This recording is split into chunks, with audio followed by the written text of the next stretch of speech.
Oi, eu sou a Adi. Hey everyone, this is Eric Martin, and you're watching both of us on Rock Forever. Yeah. Thank you for this interview. Absolutely. Yeah. I saw you last year with Mr. Big in Summer Breeze. Mr. Big. Yes, I remember Mr. Big. 36 years with Mr. Big. Yeah, you remember? Yes, I do. Like it was in the back of my mind. Go ahead. Always in my mind. It'll stick with me forever. Go ahead. Yeah, this is a really good question, actually. Why do you think Mr. Big is so loved, like especially right now with so much young people enjoying the rad hot stuff? Well, am I looking at the camera or am I looking at you? I'd rather look at you, but do I look at the camera? Yeah. I think, look, if you don't play music, you suck. No, you gotta play. Music is so much fun to play. You don't suck, but like, you're missing out on something so great in your life, you know. I love playing music, I love playing guitar, I love playing drums, I love singing, but I think a lot of people they listen to Mr. Big obviously for the songs, but they're looking at and listening to the great talent of Billy Sheehan and Paul Gilbert, and our original drummer Pat Torpey, and all our other drummers, Matt Starr, Edu Cuminato, and Nick DeVirgilio. But they just love, they want to be as good as these guys, but it's, you know, I don't know if you're ever going to be just as good as these guys, but it's just so much fun to play, you know, just fun to do it. And it's kind of, it's fun to do it, even if it's just for yourself, but for me, I relish in the spotlight. I love the spotlight. I mean, I love to sing and I love to do things, but the spotlight is kind of my addiction. Addiction. You know what I mean? Yeah. Yeah. This is what keep you excited to go to the stage after all these years. Say it again. This is what kind of feeling that keep you excited to go to the stage after all these years. Oh yeah, I love it, and I love playing the. You know, this guy was asking me out here. I saw you play at Santos Beach in Sao Paulo. This was like hundreds of years ago. It seemed like, but it was for 100,000 people. It was the biggest show I've ever done in my life, and it was here in Sao Paulo. And I've done mega shows before, but I really like playing the small shows as well. You know, so it doesn't matter if you're breathing out there. I wanna sing for you. Yeah, I love performing, and I love playing music. Yep. Yeah. If you could sing with any artist, dead or alive. That's any name that's on one your of the mind? hardest questions ever because there's so many. I mean, I've sung with some of my idols. I've sung with Steven Tyler before. He used to. Mr. Big toured with Aerosmith in Europe, like around Get a Grip tour. And Steven Tyler used to come in our dressing room every night, like half an hour before he went out on stage with Aerosmith, and we would sing Beatles songs. And that was like such a claim to fame for me. I mean, I was so in awe of Steven Tyler. I love his voice, I love his lyrics, I love everything about him. He's such a funny ass dude, and he's kind of a giving kind of personality. It's great, but total Steven Tyler. You know, here he's going, nowhere man. He's going, nowhere man, holding his ear like you know, like it's old school '70s. You know, like so you can't hear himself too well. And he's like, nowhere man. I go, dude, nobody's playing here. It's just you doing it. But yeah, I love that, and I would love to do a duet with Steven Tyler, just by myself, me and him together. I would kill for that. Like a dream. Yeah, it's a dream of mine. I would love to have like, hey, let's not stop there. Let's just have a whole band with me and Steven Tyler, and then we'll call it the Righteous Brothers 2025. Let's do it. I like Steven Tyler. That's a great idea for me.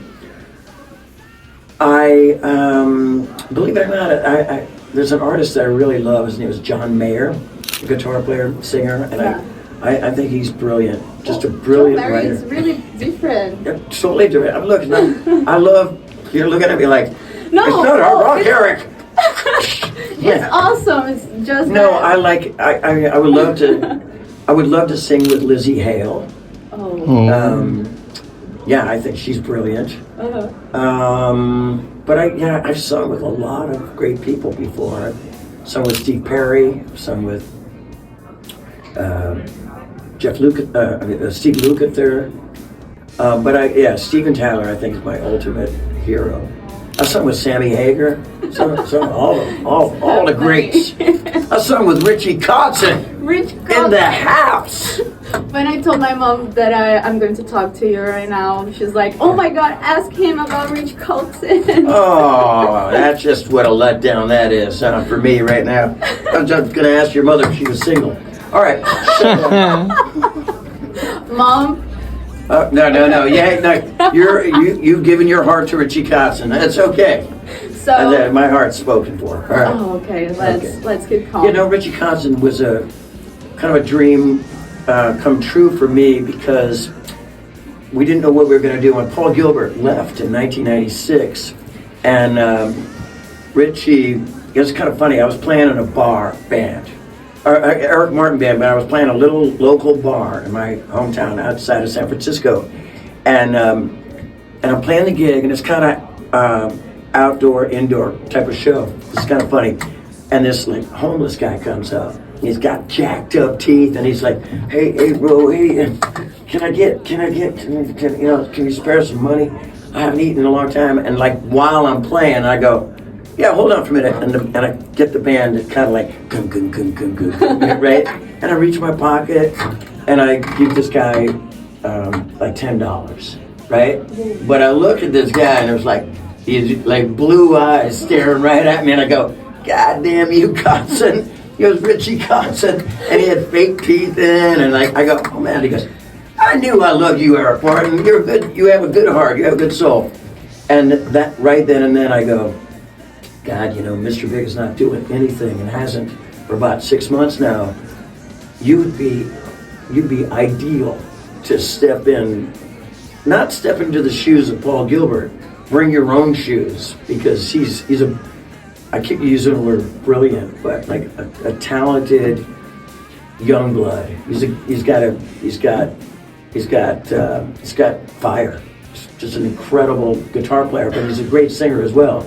And it was my idea when we did when he got in the band. We did an album called Get Over It and another one called Actual Size, where he brought that song Shine in, and in Get Over It I wrote a song called Super Fantastic, and like. I knew right off the bat, Billy Sheen was like, "Hey man, you're the lead singer." I go, "No man, me and Richie, we gotta do it like almost like two singers in a band." Yeah. I'm comfortable in my shoes, and I had, I have a brother and two sisters, so I can share my toys. I don't care, And when Richie got in the band, it was just a perfect match, and we wrote a song called Suffocation. And then we did Shine, and it was really great. And it was like a whole new level for Mr. Big. I mean, when Paul left, we didn't know what we were going to do. We were like, "Oh God, how can we fill that empty space?" And Kotzen is the man. So hey, your mother chose wisely. So yeah, your mother chose wisely. You did good. All right. How do you feel playing with Brazilian musicians? It's really different. It's easy, hard. Well, these are very talented people.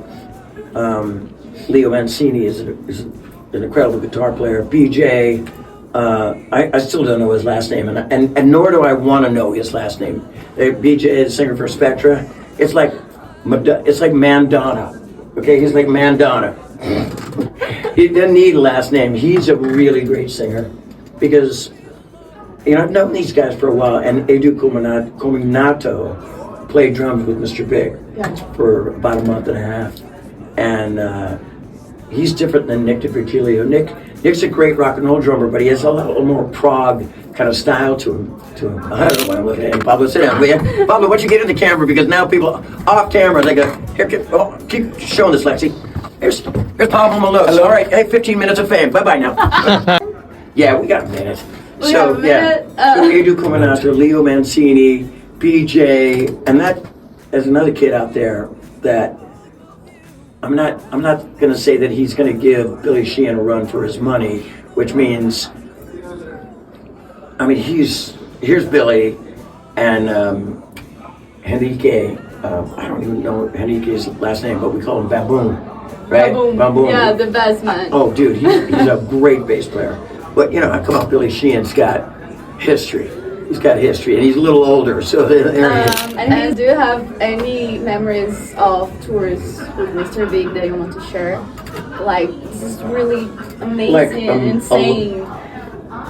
I all the shows we've ever done are really great. But I'll share with you just the memorable moments for me are the ones that I've fallen off stage, or tripped over monitors, or broken some ribs, or got a black eye. No, I'm an accident waiting to happen. Like, I've done some great rock and roll shows with Mr. Big, and I'm like, yeah, come on, tripped over things. And okay, you can edit that out. Let's do it again. Right? Let's do it again. All right, so memorable moments of Mr. Big. Well, I mean, the biggest moment I've ever had, next to that Santos Beach sold out 100,000 capacity show, was I was in Florida in 1991, around 1991, and I was in Daytona Beach, Florida, and the band was setting up. Our bus pulled in this crappy little bar called Finky's, and there was water all over the floor because it was like a wet bar where people could walk. They could come in with their bathing suits and scuba masks and snorkels and whatever, and drink at the bar. And I was in the back playing pinball, because I'm a singer. What am I going to lift equipment? Yeah, right. No, I know. I suck. So they're all setting the gear up and putting the wires in, and we were just starting out. We already had the first album, The Hat and Shoes. That's what we were doing. But Lean Into It had just come out. Yeah. As my kids would say, the one with the train. Yeah, they still talk like that. They're 20 years old. The exit. Anyway, but I'm playing pinball, and there's a video screen, right? And it's MTV, and it's one of the guys at MTV, and he goes, okay, now, the #1 song on MTV, Mr. Biggs, To Be With You. And I'm like going, oh my God, I couldn't wait to tell the band that we were #1 on MTV, and I'm just about ready to make a full sprint to them, And then he goes, and the #1 song in the country. And I go, what? And then I ran in and I told the guys, I go, guess what? We're the #1 song on MTV first, right? And they're like, oh, that's cool. And I go, and another thing, and then as soon as I said that, I could totally see him go, oh, whatever, what? I'm a singer. Oh, okay. Nobody respects a singer. They're like, what do you want? I go, we're the #1 song in the country, in the United States.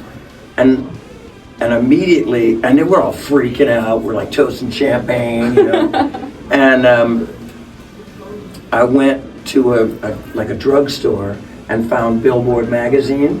I mean, rock and roll musicians, we don't ever read Billboard. We're never in it, right? So I get a Billboard magazine, and it says #1, Mr. Big. But you flip some other pages, and it has like hits of the world, and we were #3, number 2, #1 in like 15 countries, including Brazil. Okay. So, yeah, thank you so much amazing, for sharing all this thing with us.